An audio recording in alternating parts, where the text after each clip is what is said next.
Well, it's Thursday, March 5th, 2026. I'm Brittany Noble. Here's what's coming up today on The Breakdown. 2 Smoothie shop employees fired after refusing to serve a customer wearing a Donald Trump sweatshirt. And the viral video now sparking a nationwide debate. In today's digital world, one misstep or delayed response can damage years of trust. We're talking about how Black entrepreneurs can protect their brand and their reputation before a crisis hits.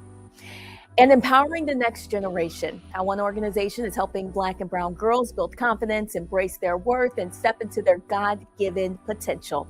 The breakdown starts now.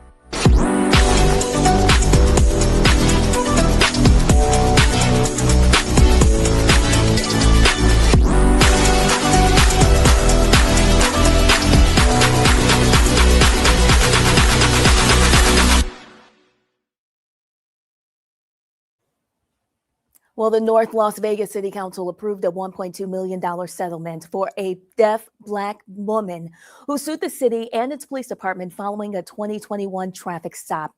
Andrea Dre Hollingsworth was pulled over with her twin daughters in the back seat in April of 2021. The officer, Michael Rose, handcuffed her for allegedly not following orders, even though she could not hear them. Body camera footage shows Hollingsworth repeatedly trying to explain that she could not hear, pointing to her ears. She says Rose refused to let her communicate through writing or sign language. He then ignored her and her children, pulling her out of the car and eventually forcing her to the ground, pressing a knee into her back while handcuffing her. The lawsuit claims Rose violated Hollingsworth's Fourth Amendment right and 14th, the Americans with Disabilities Act. The suit detailed how the officer's refusal to accommodate her deafness caused physical and emotional harm while traumatizing her kids. She was released with no charges. Well, 2 Ann Arbor Smoothie King employees are out of a job after they refused to service a man and his wife because the husband was wearing a Donald Trump sweatshirt. Cell phone video captured the incident, showing a tense exchange between the couple, identified as Erica and Jake Lindemeyer, and the staff members, which quickly spread across social media this week. Just take a look. Right, which is discrimination. Yeah, we're at Smoothie King, and they're discriminating and saying we cannot get service because Jake has a Trump service on. Okay, well, So you said you were going to leave, so please just have a great day and leave so we can continue what we're doing. Thank you. we were just wanting a smoothie, and you literally looked at us, and I asked you if everything was okay. You said we don't feel comfortable serving you because of my husband's hoodie. Yes. That is discrimination. Okay, well, have a great day. That is illegal. So That's illegal. I said Trump discriminates us. That has nothing to do with us wanting a smoothie. Okay, but that's who you support. That's who you love, though. You So don't, go ahead, but have a you great day. you don't own this. You don't own Smoothie King. You're gonna no longer have your job. Literally. Like, I'm confused. Hey. Is this a joke? Good luck maintaining your employment. I don't care. Have a great day. When your company is charged, yeah, you will. So literally, Jake's wearing his hoodie. They would not serve us because Jake's wearing a Trump hoodie. Talking about discrimination. Are you not embarrassed? That's embarrassing. It is embarrassing. For you. No, what's embarrassing is that we're American citizens and I wanted to get a smoothie. Because my manager was here, she said the same thing to you. That's why I'm saying what I'm saying to you, okay? But that's hey, you know that's a crime, right? It's not Discrimination though. is We a have crime. the right to refuse service here, and that's what we Not did. due to political views, though. Not due to You political asked her what was views. wrong, and she said that she was It's okay. uncomfortable, It's a right or crime. wrong? It's all right. You asked the question, and she answered. Have a great day. That's a Have a crime. great day. You know that's The a door crime. is right there. Have a great How day. embarrassing. Have a great day. Well, Smoothie King, a Texas-based company, cut ties following the incident and posted on X following an investigation into the incident. The franchise owner has taken immediate action, and the 2 employees involved are no longer with the business. Well, the House is set to vote on a measure today to block President Trump from taking further military action against Iran without congressional support. It comes a day after a similar effort fell short in the Senate. The war powers vote comes amid concerns that the U.S. could be engaged in another lengthy war in the Middle East. And as a CBS News poll shows, the majority of Americans disapprove of U.S. military actions against Iran. Also, 2/3 say the administration should obtain approval from Congress for further military action. In a defeat for President Donald Trump's administration, a federal judge in New York ruled Wednesday that companies that pay tariffs are due refunds. You may remember the Supreme Court struck down Trump's tariffs last month. Judge Richard Eaton of the U.S. Court of International Trade wrote that all importers of record were entitled to benefit from the Supreme Court ruling that struck down sweeping double-digit import taxes President Trump imposed last year under the 1977 International Emergency Economic Powers. The higher court found those tariffs to be unconstitutional under the Emergency Powers Law. The federal government collected more than $130 billion in the now defunct tariffs through mid-December. Now, they could be on the hook for refunds worth $175 billion. The Republican-led House Oversight Committee voted Wednesday to subpoena Attorney General Pam Bondi for testimony on the department's handling of records related to Jeffrey Epstein. The motion passed by a vote 24-19. 5 Republicans voted for it, including Nancy Mace of South Carolina, who put the motion forward. The department acknowledged that tens of thousands of Epstein files are offline as it deals with redaction and privacy issues that it hopes to have addressed by the end of the week. Bondi claims that the DOJ has released all of the Epstein files. However, Mace says they have not. The subpoena is for closed-door testimony with video that will be released to the public afterwards, but there is no date set for the testimony just yet. A group of 10 Chicagoans say they are stranded in Dubai after thousands of flights were canceled due to Iran retaliating against the U.S.-Israeli attacks. The group said they went there to celebrate a birthday, but on the last day, they scrambled to book extra nights at a hotel. They hunkered down after they heard and saw missiles right outside. Back here in the United States, Howard University is changing its game day protocol, now requiring student athletes to either stand for the national anthem or remain in the locker room. Now, this move comes after members of the women's basketball team knelt during pre-game ceremonies before a game against the United States Military Academy in December. Athletic leaders say the policy follows internal conversations about balancing student expression with respect for others. Howard women's basketball players have knelt during the anthem since 2020 as part of a protest against social injustice. And Howard University's College of Medicine has been placed on probationary accreditation status by the Liaison Committee on Medical Education. It's the first time in the school's 158-year history. The LCME's public directory now lists the medical school as full on probation, meaning the program remains fully accredited, but must address specific compliance concerns identified during the review process. University officials say the designation does not affect students' degrees or the school's ability to train and graduate future physicians. Howard says it's already begun addressing the issues by expanding faculty hiring, updating portions of the curriculum, and making targeted faculty improvements. The LCME directory also shows Howard University's College of Medicine's next full accreditation review is scheduled for the 2027-2028 cycle. Well, at least 14 cases of measles have now been confirmed at Camp East Montana in El Paso, Texas, the nation's largest ICE detention facility. That facility, located on the Fort Bliss Army Base, holds an average of nearly 3,000 detainees inside a tent-style structure. Officials say people who tested positive for the highly contagious disease have been separated from others in an effort to prevent further spread. Congresswoman Veronica Escobar says the outbreak has forced the facility to close to visitors and attorneys, and now she's calling for the detention center to be shut down and for an investigation into the contractor that's operating the facility.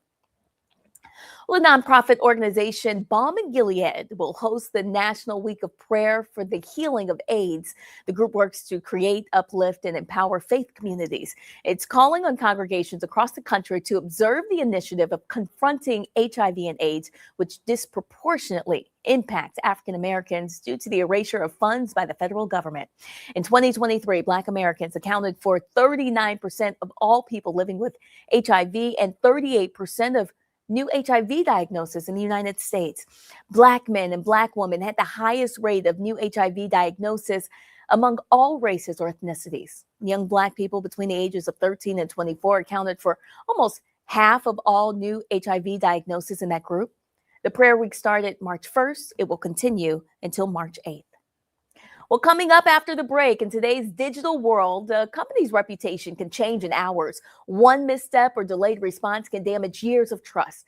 Today, we're discussing why crisis planning is essential for Black-owned businesses and the steps entrepreneurs could take now to protect their brand. Stay with us. And remember, for more news headlines and in-depth coverage 24 hours a day, visit the Black Star Network. We are your source for stories that matter to our community. We'll be right back. You're watching The Breakdown with Brittany Noble on the Black Star Network.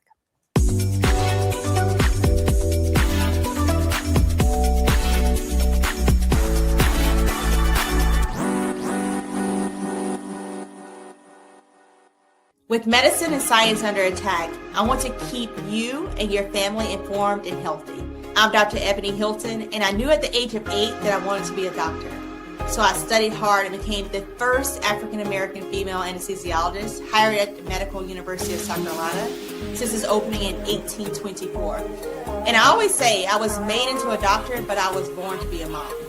And as a new mom, wife, sister, daughter, and friend, I understand how frightening a medical crisis can be. I care for individuals on some of the worst days of their lives, and it's my mission to provide you with a safe space to gain clarity on issues affecting your mind, body, and soul. I recognize that there are health disparities, particularly as it pertains to race, and I want to help bridge the gap between you and your healthcare providers. Join me every Thursday for Second Opinion on the Black Star Network, where each week I'll invite experts from various medical fields to share the latest health news. We'll discuss topics such as the vaccine debate, mental and sexual health, medical bias, infertility, menopause, andropause, nutrition, and aging. Together with my medical colleagues, we aim to provide you with a second opinion. Don't miss it, Thursdays only on the Black Star Network.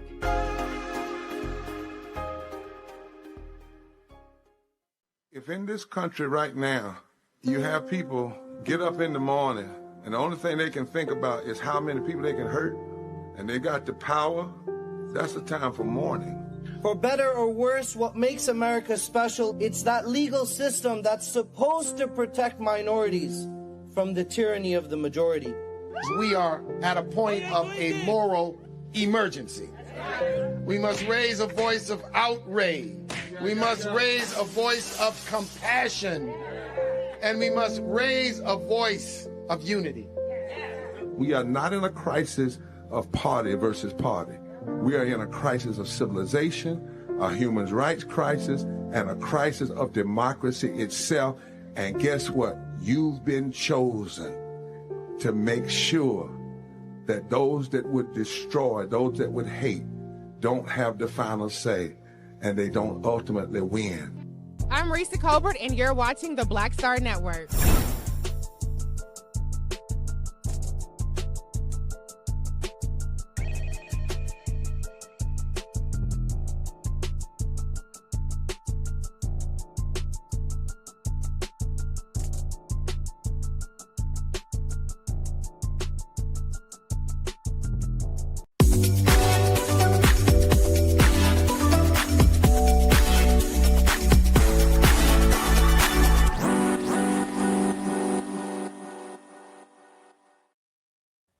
Well, today we're talking about something many businesses don't think about until it's too late: crisis planning. In today's fast-moving digital environment, a company's reputation can change in a matter of hours. One misstep, one delayed response, or even silence can damage years of hard work and trust. For many Black-owned businesses and organizations, the stakes can be even higher. These businesses often serve as economic anchors in our communities, and when crisis hits, whether it's a public relations issue, social media backlash, or an unexpected business disruption, being unprepared can have lasting consequences. So that is why we are welcoming our guest today, Lamar Holliday. He is the founder of the Holliday Collaborative Agency. Hi, Lamar. Thanks for joining us. My pleasure, Brittany. Thank you for having me. Yes. Tell us a little bit more about the Holliday Collaborative Agency and what you do there. Yeah, so as the founder and CEO of the Holliday Collaborative Agency, we are a full-service public relation, marketing, and communication firm. We like to tell people that our goal is to help people to move people, policy, and purpose through public relations and marketing. And one of those things that we do help organizations and government agencies with is that crisis communications. Now, how long have you had your small business? Yeah, so we are celebrating 5 years actually on Monday. So we are excited to be around for that long, and thankful to our clients who trust us to help them guide them through these different things that are happening every day. Absolutely. Congratulations. Tell us, why is crisis planning especially important for small Black-owned businesses operating with limited resources? Yeah, it is very crucial for Black-owned businesses to have a crisis plan in place. If you think about 15, 20 years ago, if a crisis happened, you had time to plan. That's because a lot of times crisis made the 5 or 6 o'clock news. Today, that is not the case. And as you mentioned, social media is a big thing today. And so all it takes is one crisis, one situation, and once it's on social media, it can damage reputations, years of reputations and brands. And so what we try to do is help Black businesses be prepared for that. Literally, it can take a matter of days to come up with a plan, but it can save years of reputation. Now, Lamar, I know you just wrote an article about this in Forbes. Tell us a little bit about it. Like, what are some realistic scenarios small Black-owned businesses should be planning for today? Yeah, so I placed this article in Forbes to really encourage businesses to really look at their crisis plan. And if they don't have one, that is a crisis within itself. And within that plan, you come up with different scenarios of that could happen that many businesses face. Some of those situations may include a data breach. It could also include a post that's damaging your reputation. There are so many different things that could happen to a business. And so when you have that plan in place, it allows you to activate quickly. It allows you to make sure that you're interjecting the facts, right, in that situation. And so making sure that, number one, you have that plan in place is very important. Secondly, you want to make sure that you establish a team, and that team are the people that are activated within those 24 hours to make sure that you're responding to those facts and situations. After that, you want to think through those scenario planning. So back to your question, what are some scenarios that we can plan for? And different businesses have different scenarios that they face.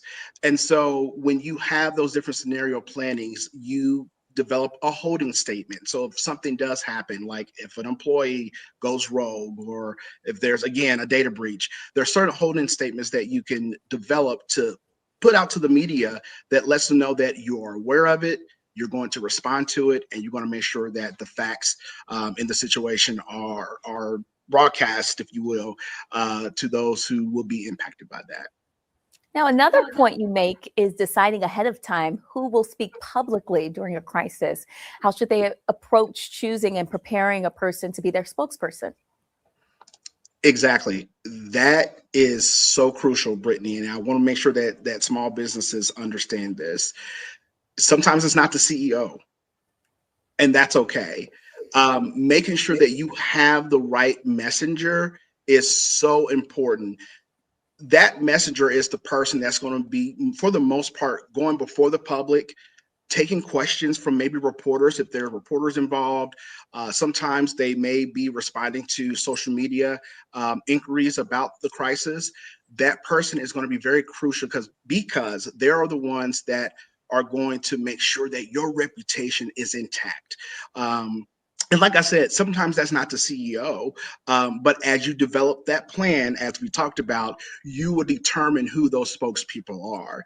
And one thing that we do tell our clients is if you do have a team, or maybe it's one person that is that spokesperson, there's always spokesperson training. So if someone needs some training on how to answer these type of questions, how to make sure that we're keeping our reputation intact if we're faced with this, there is training available to make sure that spokesperson is ready when that time arrives. All right, Lamar, do you do any of that training yourself? How can people connect with you and your agency? Absolutely. We do provide that training as well. Spending about 6.5 years as a TV reporter, I have that background, I have that knowledge of what those reporters are looking for. And so if you're looking for spokesperson training or need any assistance with helping to develop a crisis plan, you can follow us on our social medias at Holiday Collaborative Agency, or you can visit our website at holidaycollab.com. And that's 2 L's in holiday, HOLLIDAYCOLLAB.com. And we have all the information that you need there to make a decision on working with us. All right, Lamar Holiday, founder of the Holiday Collaborative Agency in Indianapolis. Thank you for joining us today on The Breakdown and sharing your insights that can help Black-owned businesses protect their brands and their reputations and our community. Thank you. My pleasure. All right, coming up on The Breakdown, have you come across a news story that deserves national attention? We certainly want to hear from you. Don't forget, please scan that QR code. It's on your screen right now. This is a great way to connect with us if you have not connected with me on social media already. My name is The Noble Journalist online. We will be right back here on The Breakdown. Stay with us.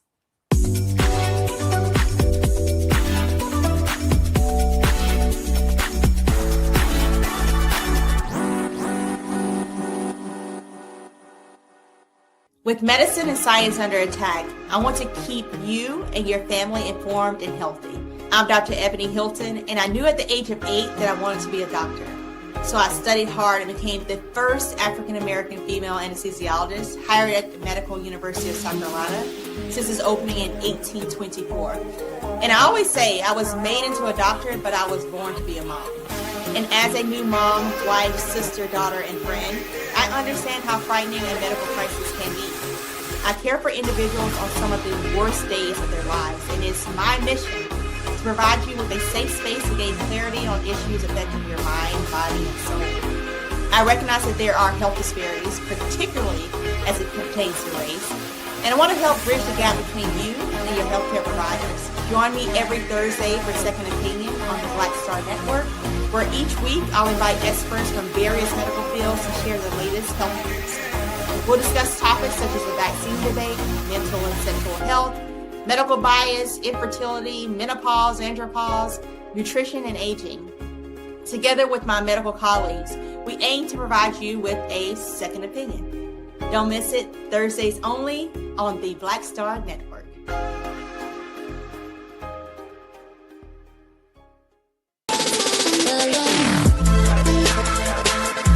Hey y'all, welcome to The Other Side of Change, only on the Black Star Network and hosted by myself, Rhea Baker, and my good sis, Jamira Burley. We are just two millennial women tackling everything at the intersection of politics, gender, and pop culture. And we don't just settle for commentary. This is about solution-driven dialogue to get us to the world as it could be and not just as it is. Watch us on the Black Star Network, so tune in to The Other Side of Change.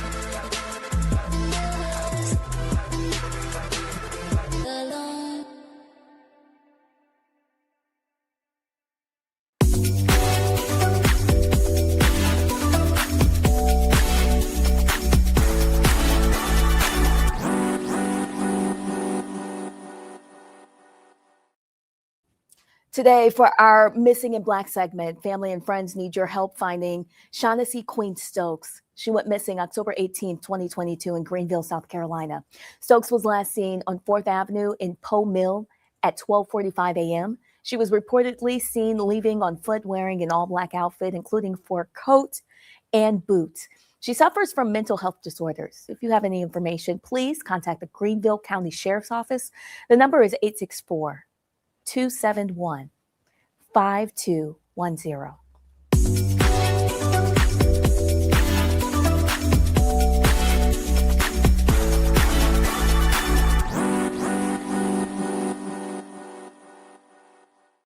Well, in case you missed it on Roland Martin Unfiltered, Roland discusses Tennessee lawmakers proposing a bill to honor Charlie Kirk. However, Democrat Representative Justin Jones shares his views on why this measure is problematic.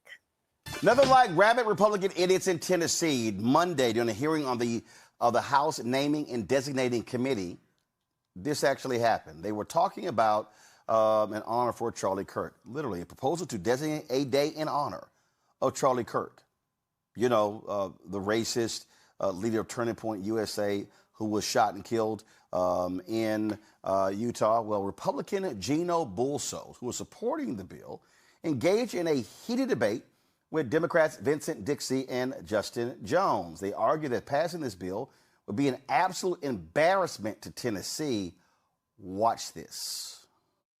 This is a bill that would designate September 10 on our state calendar as Charlie Kirk Day. As all of you know, Charlie Kirk was tragically assassinated on September 10 of last year, 2025, doing what he became so famous for doing, which was engaging young people on college campuses in civil discourse about issues of politics and current affairs.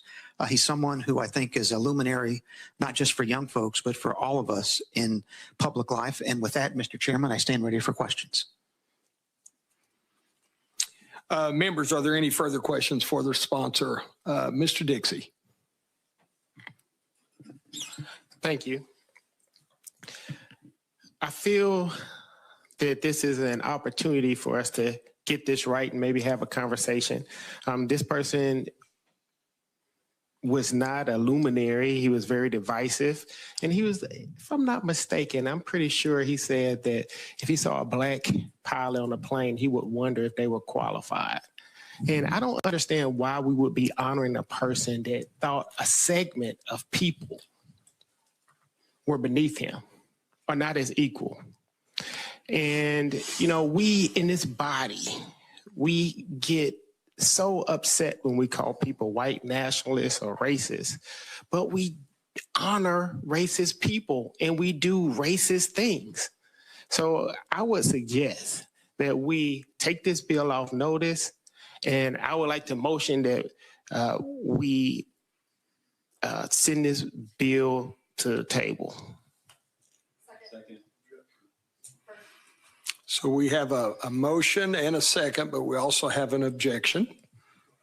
So we will vote on the motion. A vote of aye will be to send the bill to the table. A vote of nay will be to continue with the bill here today. Clerk, would you bring up the vote?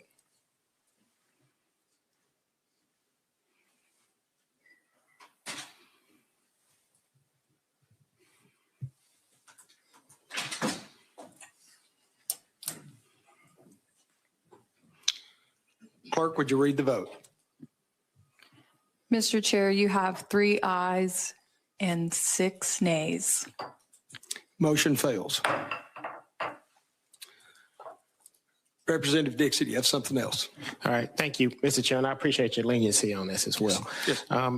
This is something that I can't understand why we're even contemplating this. This guy did nothing special. He was very divisive. He was a racist, and we're going to sit here and we're going to take our time to honor a racist in the state of Tennessee. We just had someone die that was a very powerful person in the state of Tennessee, not in the state of Tennessee, but in this country, Reverend Jesse Jackson. I haven't seen anybody from the other side express any remorse or condolences to the family, but we're getting here to recognize a known racist. And you should be ashamed for bringing this bill.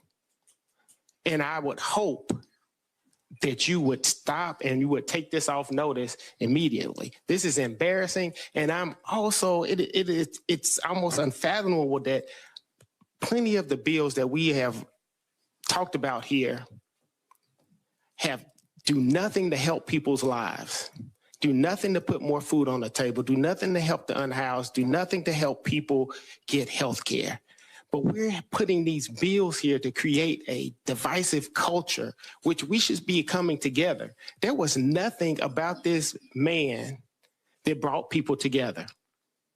And we're going to sit here and you bring a lot of bills that are controversial that I think that you should probably think about what is the purpose of us being here? It's to make Tennessee a better place. How does honoring a racist make Tennessee a better place? Thank you, Mr. Dixie, and I'll give Mr. Bulso an opportunity to reply. Thank you, Chairman Fritz, and thank you, Representative Dixie, for your comments. I mean, I'll simply point out that I think Charlie Kirk is someone who is the opposite of what I would consider to be a divisive figure, because he was someone who encouraged robust civil debate among those who had contrary opinions. And I certainly would disagree with the characterization of Charlie Kirk as a racist, because one thing that you always saw with Charlie Kirk, especially when he was engaged with young people in debates, is to avoid personalities, to avoid personal attacks, to avoid ad hominem attacks, not to debate personalities, but rather to debate ideas. And he was obviously someone who, I think politically speaking, was on the conservative side of the ledger, and he was very powerful in articulating and defending and supporting conservative values and ideas. But that, to me, is the kind of example we'd want to hold up to our young people. A young man who gave his life for his country and who didn't back down from any type of debate, but was able to do it in a constructive, civil manner, which is, I think, an example to all of us. Thank you, Chairman Bulso. Representative Jones, you're next. Thank you, Representative Fritz. Honestly, just deeply disturbed by this resolution. If I read it correctly, it says that whereas God did send Charlie, who became the preeminent voice of a generation, inspiring millions of young Americans to engage in civic discourse and reclaim the foundational values of faith, liberty, limited government, and individual responsibility. And I have this because I'm trying to figure out where in this bill it makes sense. It takes a certain amount of theological gymnastics to claim that this man was a representation of Christian faith. And if you don't mind, Representative Bulls, I'm going to read a few statements. And if you could just say yes or no if you believe this represents the Christian faith and something that we should commend as a state. This is from Charlie Kirk. Kirk claimed that passing the Civil Rights Act of 1964 was a huge mistake and that has now become an anti-white weapon. Do you believe that this represents our faith or something we should commend in the state of Tennessee? Chairman Bulso, would you like to respond? Thank you, Chairman Fritz. I'll wait till the representative finishes his litany of questions, and I'll respond to them all at the same time. Thank you, Chairman. Thank you. I'll continue. On January 3rd, 2024, in an episode of his show, Charlie Kirk continued his incessant verbal assaults on women of color, saying, quote, "If I'm dealing with somebody in customer service who's a moronic Black woman, I wonder is she there because of her excellence or is she there because of affirmative action?" Do you believe that's a representation of our faith? During an April 5th, 2023 appearance at the Salt Lake City campus of Awakened Church, Charlie Kirk said, quote, "It's worth it to have a cost of, unfortunately, some gun deaths every single year so that we can have the Second Amendment to protect our other God-given rights. That is the prudent deal." Do you believe that is the representation of a faith that teaches us, blessed are the peacemakers, for they should be called the children of God? I'll continue. Charlie Kirk decried what he described as the myth of Martin Luther King Jr., calling him an, quote, awful and, quote, not a good person. Another time declaring him a, quote, serial adulterer, an alleged rapist, a reparations proponent, and a race Marxist. Do you believe that's a representation of our faith and something we should commend in the state of Tennessee? Finally, in a 2024 episode of his show, Kirk quoted a Leviticus passage calling for gay people to be stoned to death, referring to it as God's perfect law, and called for a Nuremberg-style trial for every gender-affirming clinic doctor. Do you believe that's a representation of Christian faith in which Jesus said, "You who are without sin cast the first stone"? Do you believe that's a representation of something we should commend in the state? I think what we're doing here is theological malpractice. It's immoral, and it's a disgrace at the highest level of our state government. It is unfortunate that Charlie Kirk was killed. I'm someone who will continue to advocate against gun violence against all people. But what we cannot do is try and make him into some type of Christian martyr when his life went counter to everything that our faith and our state should stand for. He is one of the most despicable humans to grace this nation. And of all the people we can commend with a day in Tennessee, he Representative Jones, if I could please, much leeway, because I believe in civil debate here.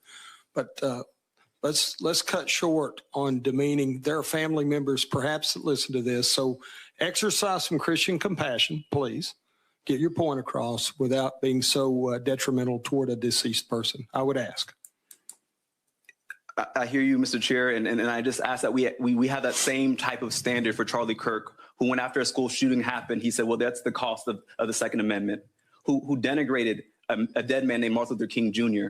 and called him a serial adulterer and attacked him, even though he was someone who was dead. If we're going to set that standard for members of this committee and saying that we have to honor Charlie Kirk, let's set the same standard for the way that he lived his life, which was denigrating people and beating down on people and not representing our faith. And of course, the committee passed it, and it's gonna move on. It's such a joke, Rebecca, how these white nationalists want to turn Charlie Kirk into this martyr, and he engaged in civil debate with college students. I mean, cut the crap. He was a 30-something-year-old man arguing with 18 and 19-year-old kids. That takes a lot of guts. That's a profile in courage.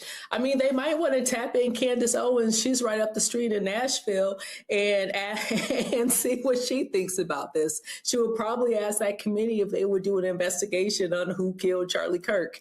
At least that's been, her focus over the last few months with her and the Scooby-Doo mystery machine that she's been working on. So, I appreciate Representative Justin Jones because I thought he had very thoughtful questions. I understand the passion of Representative Dixie, but when you are going back and forth with people who support a white supremacist, white Christian nationalism, just saying, this is bad, this is a racist, they don't care. That's the point. They know they're racist. They just don't want you to call it out and say that they're racist. At some point, the only way for Tennessee to change, especially in Tennessee's legislative house, the only way for it to change is voters in Tennessee have to, they're going to have to register people to vote. They're going to actually have to do turnout. And I know there's a lot of barriers in Tennessee that makes it harder for especially Black Americans in Tennessee to actually be able to vote. But it's ridiculous, the dribble and garbage that we've been seeing in that legislature. They just do a bunch of nonsensical stuff. And then to even fake Christian sympathy or Christian grace and say, don't speak ill of the dead. Are you serious? And then my final thing is, what connection does Charlie have to the state of Tennessee? He wasn't born there. He didn't live there. So why is it Tennessee's business on whether or not there's a Charlie Kirk Day there?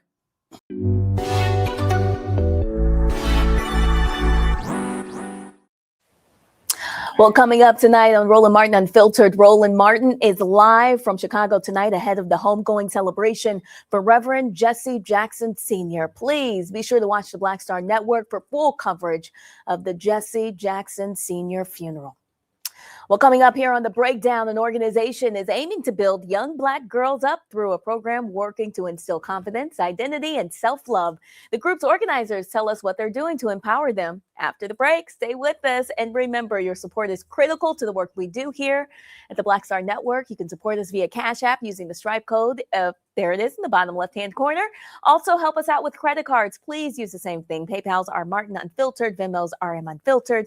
Zelle at RolandSMartin.com. Rolling at RolandMartinUnfiltered.com. If you're old school, you can use checks or money orders, all payable to Roland Martin Unfiltered. P.O. Box 57196 in Washington, D.C. 20037-0196. Know that our goal is to raise $1 million by December 31st, and so we certainly appreciate your support. We'll see you on the other side of the break. You're watching The Breakdown.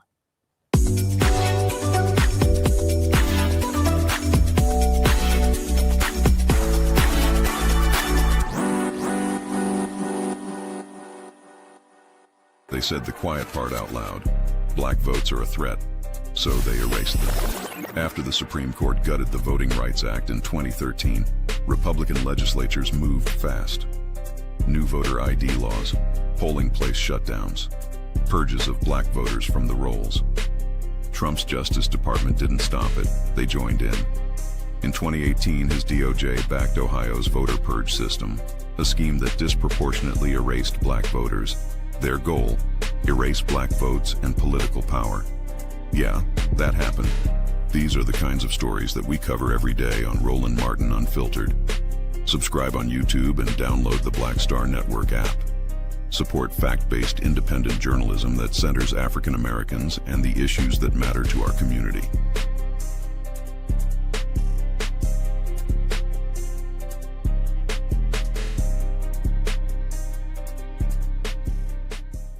If If in this country right now, you have people get up in the morning and the only thing they can think about is how many people they can hurt, and they got the power, that's the time for mourning.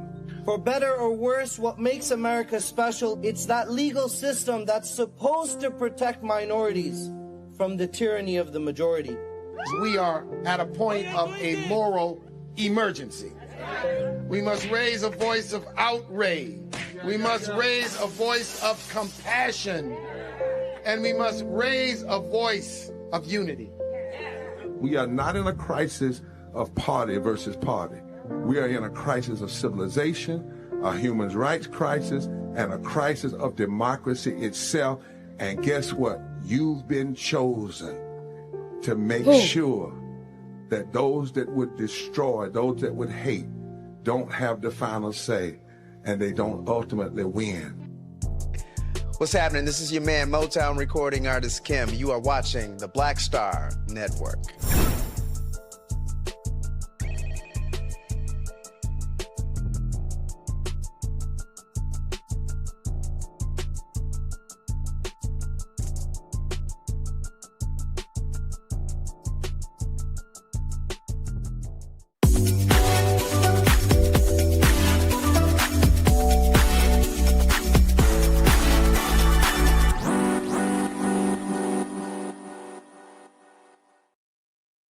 Well, there's an organization on a mission to uplift and empower Black and Brown girls. I Am More Foundation is committed to inspiring young girls and women to embrace their worth, grow in confidence, and realize their God-given potential no matter their circumstances. Here to talk about the group is the founder and executive director, Talicia Stein, and the co-director, Yasmin Carruthers. Ladies, welcome to The Breakdown. Hello, how are you? Oh, I am doing well. Hello. Thanks for being here. Talicia, we'll begin with you. What inspired you to begin this organization? Oh man, it is from being introduced to so many women. I am blessed enough to always have like this personality. I meet so many different people, and I just feel like it was so many young women I was meeting that, didn't have that village. And, I always talk about like things that my mom taught me and things. And I just met women that just didn't have that guidance or didn't have that person to confide in. And I just feel like we were missing that village. And I thought, I'm like, I can't go to sleep worrying about something and not have want to change it or want to be part of the change. So I said, you know what? I think it's time. So Yasmin came to me about some things and we made it happen, and we were just talking about it. And she had experiences too with these things. And she was an angel to me that I met her. I'm from Michigan originally. So when I met her, she just been such an angel and always had those things to help me with, or that advice. And I just feel like everybody should have that. And I feel like this is just be a great foundation to start to give those girls that opportunity. That's amazing that you guys were able to collaborate for this foundation. Yasmin, tell us about some of the programs that you have for young girls that helps execute your mission. Yes. So what our typical program looks like, we host sessions 2 Tuesdays out of the month. And then on the 4th Saturday of every month, we host a workshop or field trip that goes along with that month's focus. So every month we have a different focus. The last 2 months, for instance, have been building confidence identity. This month of March, we're expanding possibilities. So with the sessions, it's basically us kind of having those conversations, allowing the girls to share, us learning them, as well as making sure that we tie in those important nuggets and plant those seeds for them to have the confidence to live outside of our sessions. And then we have at that 4th Saturday, we'll tie it all in together with we had, for instance, for building confidence identity, we just had a photo shoot for the girls to wrap it up. We also had a beauty builders workshop.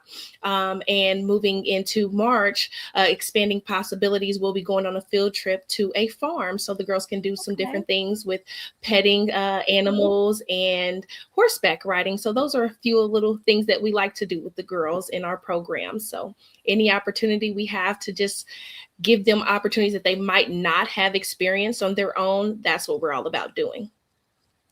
And Talicia, you work with girls from 7 to 22 years old. Tell us about the difference that you've noticed when working with some of these young girls. The main thing I feel like I've noticed is the confidence. And that's why we wanted to have the confidence segment 2 months, because I feel like a lot of young women and young girls are missing that. So I do the 7 to 12 conversation. Our girls right there. I'm so proud. And Yasmin do the older girls 13 to 22. And it's just, just making it simple enough that the younger ones can understand, but then taking it to the next step for those older ones and just setting that example. So I just feel like I'm seeing so many more heads held high. I'm seeing more confidence, that bonding, and I can just tell and see that village. It's amazing, from the laughs to the love when girls are expressing and they're having those emotional barriers of maybe they didn't get to express that before to someone, and they have those emotional moments, and it's just us being there for them. And that's the most amazing part, of just seeing them open up and just seeing them just be them. And it's amazing to watch. Yasmin, tell us what's next on the horizon for the I Am More Foundation. We have dreams of hopefully being a household name. We would love to go into the schools, to be able to have this as an option for an after-school program. The sky is the limit. Wherever God takes us, we don't want to have any type of boundaries. But we have in the works currently, we are trying to partner to expand to Cincinnati, Ohio.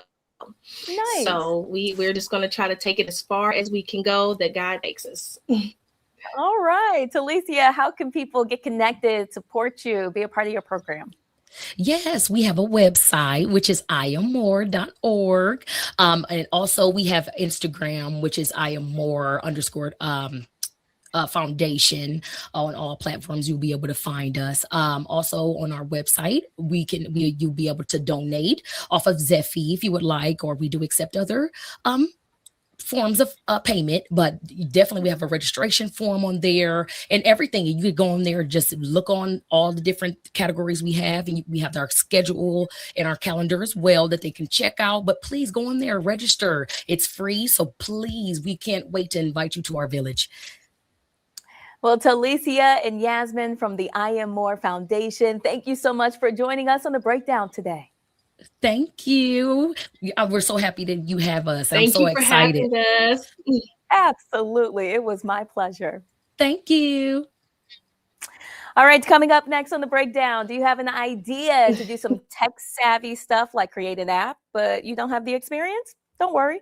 Our next guest says you don't need the tech skills. She breaks it down for us next on The Breakdown. And if you know someone in our community who deserves the Noble Spotlight, please let us know your noble thoughts. Again, there's that QR code that's on the screen right now. That is the best way that you can connect with us. Let us know what's happening in your neighborhood, your story ideas, anything that you would like us to talk about, maybe for a potential segment. Scan that QR code. Let us know this show is for you. We'll be right back. You're watching The Breakdown.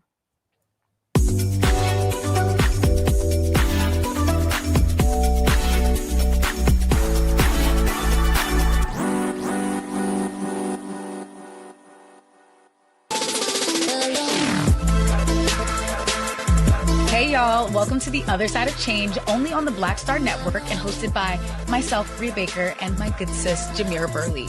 We are just two millennial women tackling everything at the intersection of politics, gender, and pop culture. And we don't just settle for commentary. This is about solution-driven dialogue to get us to the world as it could be and not just as it is. Watch us on the Black Star Network, so tune in to The Other Side of Change.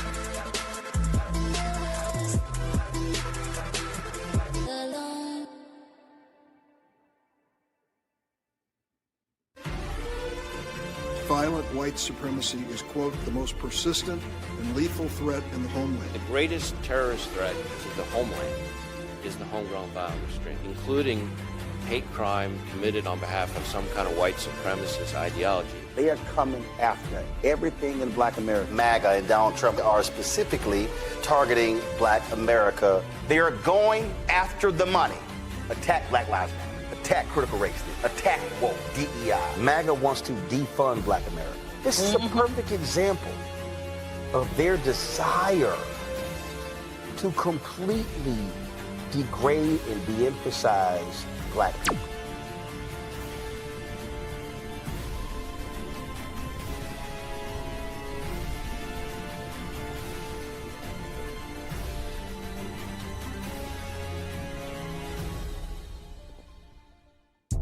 Hi, I'm Swing Cash, Basketball Hall of Famer, and you're watching Black Star Network.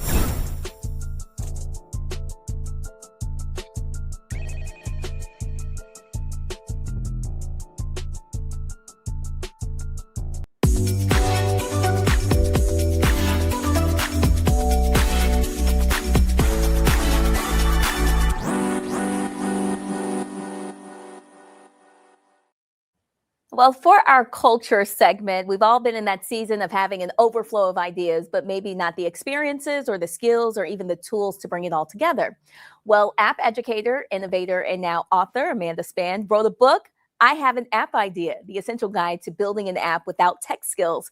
It's the ultimate resource for aspiring app entrepreneurs without a technical background. She joins us today to talk all about it. Amanda, welcome to The Breakdown. Thank you so much. Thank you for having me. Absolutely. Amanda, tell us a little bit more about your workbook that offers a step-by-step roadmap to guide people who are not tech savvy about their idea. Absolutely. So, I Have an App Idea is a workbook and a step-by-step guide to navigating non-technical founders or people who I like to call everyday innovators through the path of building an app, right? There's lots of tools and resources you find on YouTube, we Google, but we don't have a sequence to put them all together. I Have an App Idea solves for that. And so it helps people who have domain expertise, people like teachers, nonprofit leaders, insurance agents, doctors, lawyers, and gives them a pathway to producing a product. So it teaches them first how to build a business around their idea, then how to design that idea for their target audience, then how to pick the best development path for them, whether that's vibe coding or using AI or working in a more traditional manner, like working with a developer, and then how to get that app out to the world, how to deploy it, and then manage, maintain, and market your investment so that the right people find it, and you ultimately profit. Amanda, what inspired you to help people reach their app goal despite not having the necessary background to do it? Well, it was a series of experiences. So I've been working in the economic development space for over 15 years now. And that work involves doing tech-based economic development. And so what I like to say is that I go to cities and towns, in particular rural and remote regions, and I teach people in towns and municipalities how to build their own version of Silicon Valley, right? And while I was doing this work, I was noticing there was a ton of people with great ideas and great businesses, but they could not grow and scale those businesses because they didn't understand tech.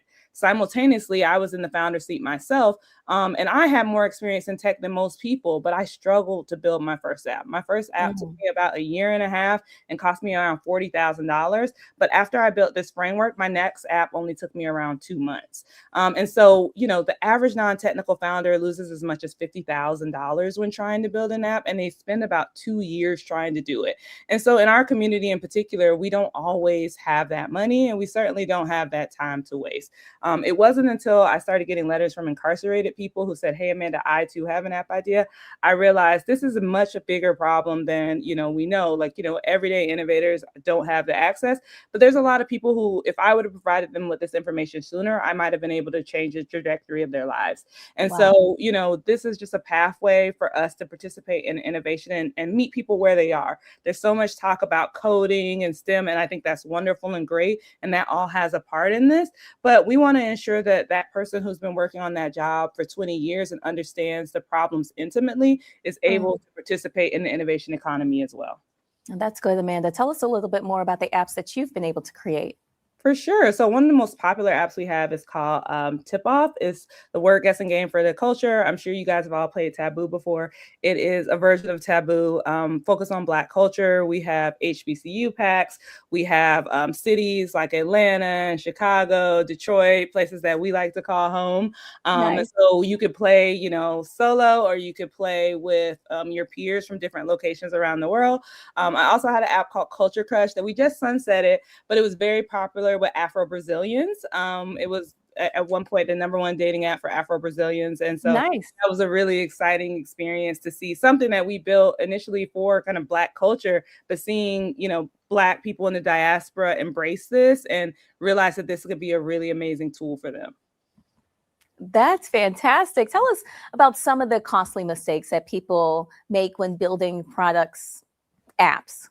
Oh gosh, where to start with that? One, I think there's a fallacy in that building apps have to be expensive. I've built apps for as little as $300. And with vibe coding, which is the process of creating apps with AI and writing prompts and to create software, it is more affordable and accessible than ever to build apps. However, you still need a framework. I think it's the equivalent of like almost like having a toolbox, right?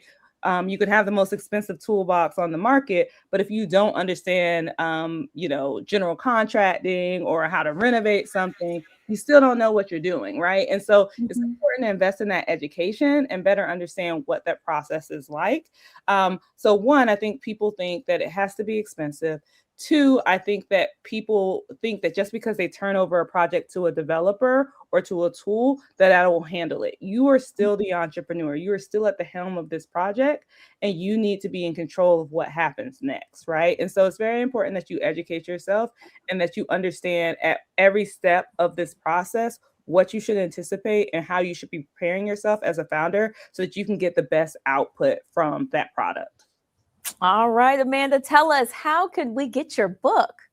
Absolutely. So you can find the book everywhere online where books are sold: Amazon, Barnes & Noble, Books A Million, Bookshop. You can find me at Instagram, The Amanda Span, or on LinkedIn, Amanda Span. I'm happy to educate the next generation of app founders, and hopefully you'll join us, Brittany. That's right. Hopefully. All right. So I have an app idea. Pick up that book. It's by Amanda Span. And Amanda, we just want to thank you so much for sharing your knowledge with us here on The Breakdown. For sure. Thank you so much for having me. Absolutely, Amanda. All right, folks, if you want to represent the Black Star Network beyond the screen, head to shopblackstarnetwork.com, where you can find your official Black Star Network swag. And it doesn't stop there. When you shop blackstarnetwork.com, also supporting a growing collection of Black-owned businesses, all featured on the site. So let's keep our money circulating in our community by shopping blackstarnetwork.com. That's going to do it for us today on The Breakdown. Thank you for spending part of your day with us, and be sure to keep the conversation going online. We also want to hear from you. Don't forget, send us your questions, your story ideas. Let us know what's happening in your community. And don't forget, we have special coverage here on the Black Star Network that is in Chicago, where we hope that you will join us. Roland Martin Unfiltered will be streaming live from there tonight. Roland's live in Chicago for the homegoing celebration of Reverend Jesse Jackson Sr. So tomorrow, there will not be a breakdown show. That's because we will be honoring the life of Reverend Jesse Jackson Sr. with our special coverage. So be sure to stay connected to the Black Star Network for full coverage of Reverend Jesse Jackson Sr.'s funeral. That'll do it for us today on The Breakdown. Thanks for joining us. We'll see you again on Monday.